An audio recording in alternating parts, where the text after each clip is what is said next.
Warning: our YouTube channel and its videos may contain scenes, language, and content that may not be appropriate for all audiences. These videos include surveillance footage, undercover pursuit of suspects, actual police and rescue operations, and fearless confrontations. If you do not approve of the content, please do not watch our videos. If you wish to continue, we strongly advise that you proceed with caution. Viewers' discretion is advised.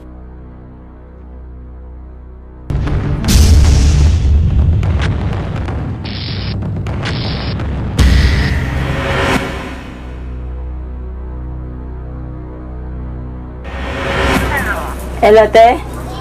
Oo, ha? Okay na. Maingat ang mga bata, ha? Opo. Sabi mo yung sekretary, nahirapan ako, ha? Opo. Ulat ko na lang, ha? Utusan kitang body. O, sige po. Ang inyong napapakinggan ay aktwal na pag-uusap ng isang kasambahay sa isang impostor. Hindi pangkaraniwang pag-uusap na ito dahil ang nasa kabilang linya ay isang miyembro ng Dugo-Dugo Gang.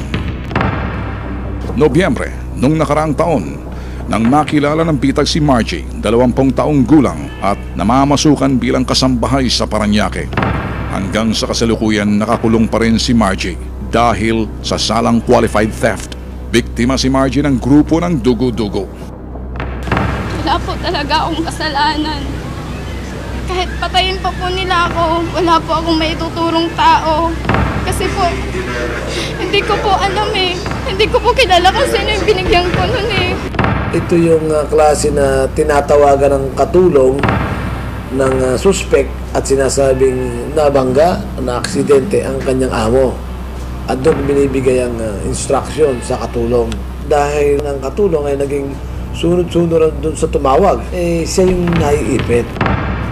Kalagitnaan ng buwan ng Marso, isang kasambahay naman ng bitag staff ang nakatanggap ng parehong tawag ng estilo ng Dugo-Dugo. Ano bang nangyari? Una, may tumawag? Opo, ano ba yan? Hello, babae yung unang tumawag. Tapos sinabi ko tuloy yung pangalan, sa pangalan ko. Sabi niya na, sino daw may kasama ko dun sa bahay? Sabi ko, mga bata lang.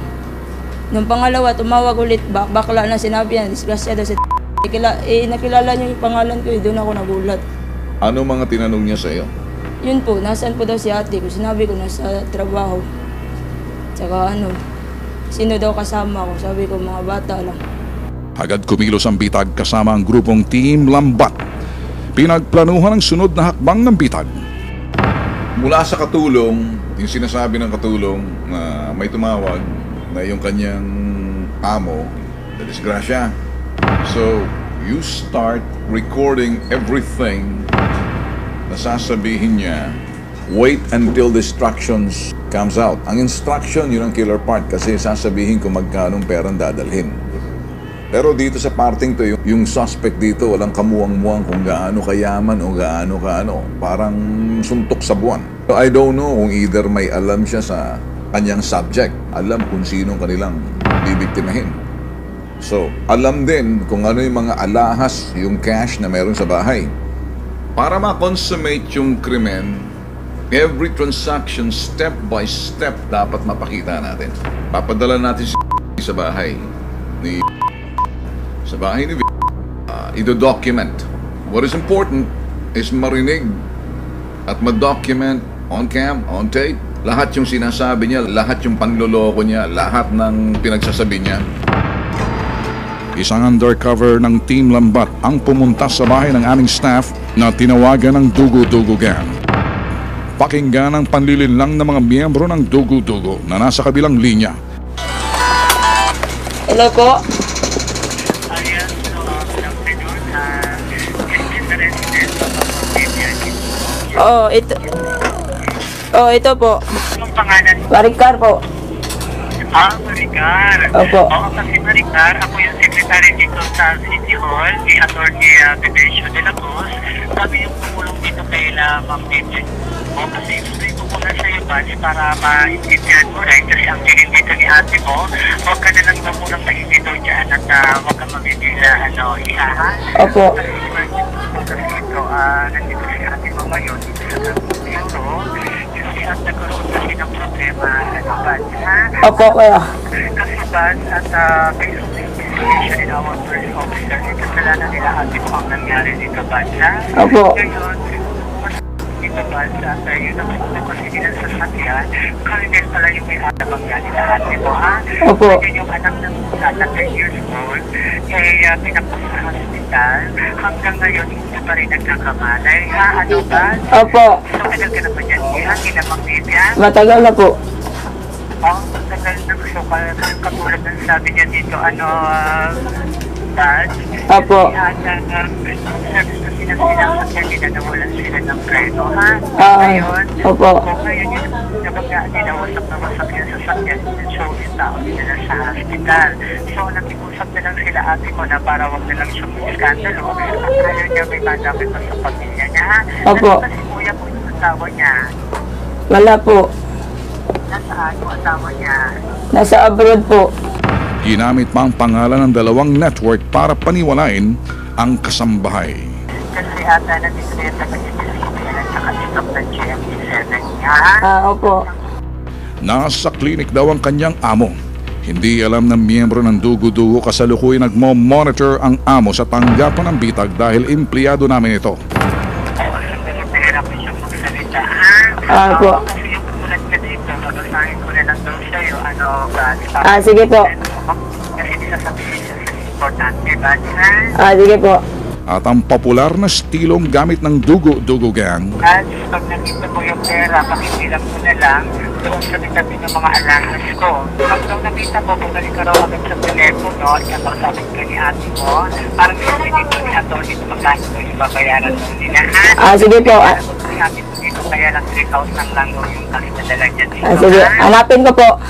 Okay, bumalik ka kaagad sa telepono, ba? Pag nakita mo, ha? Opo. lalong sumiglang manloloko kausap ng kasambahay nang sabihin nito na dolyares ang pera ng kanyang amo. Hello po, may nakita na po akong pera, saka dollars po. May nakita kang pera at dollars. Opo. Ano nakita? Sa drawer po. Sa drawer. Opo. At pera nakita mo yung cash doon. Tapos kakasap mo yung pera nakita mo doon. Marami po eh. Ano po, tag 1,000 po. Anong dollars yung nakita mo? Ano po, US dollar. US dollar. Opo. Tapos telepono. Dalhin ko sa... Saan ko po dadalhin? Dali ko sa telepono, cash na? Opo. Okay.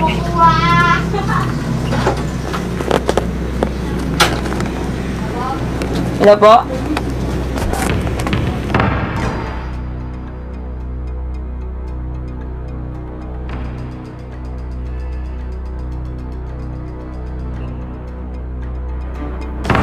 Sabi niya una, magkano daw yung pera? Sabi ko, hindi ko po alam, pero madami po to eh, tag 1,000. Sabi niya, tag 500 na, hindi po, tag 1,000, saka dollar. Sabi lang, narinig ko lang yun, nung last itlagay ko daw yung pera sa telepono. Yun daw eh. Isang oras ang lumipas, hindi na tumawag ang mga suspect ng Dugo-Dugo Gang. Kaya't sinubukan ng bitag na tawagan na mismo ang mga ito, subalit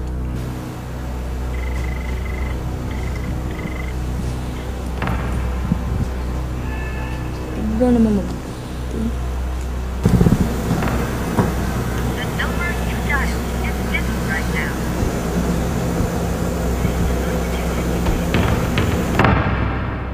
narito ang mga babala ni Colonel Nelson Yabot sa mga kasambahay na nakakatanggap ng ganitong uring tawag mula sa miyembro ng Dugo-Dugo. Sa isang pamilya, no?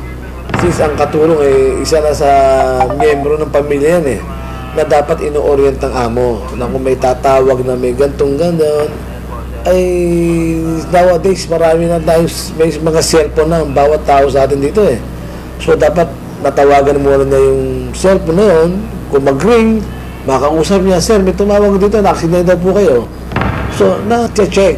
Dapat ang katulong, i-orient kung sino-sino yung mga kamag-anak na nandito o nasa abroad. Kasi kalimitang may nagpapanggap biglang kamag-anak ako ng amo mo, ako si ganito, galing Amerika. So, yung nagpapakilalang kamag-anak, matagal na palang patay yun o hindi ko siya nakilala. At isa pa, sa mga malaking subdivision, no, nakakapag seminar tayo sa mga gwardiya.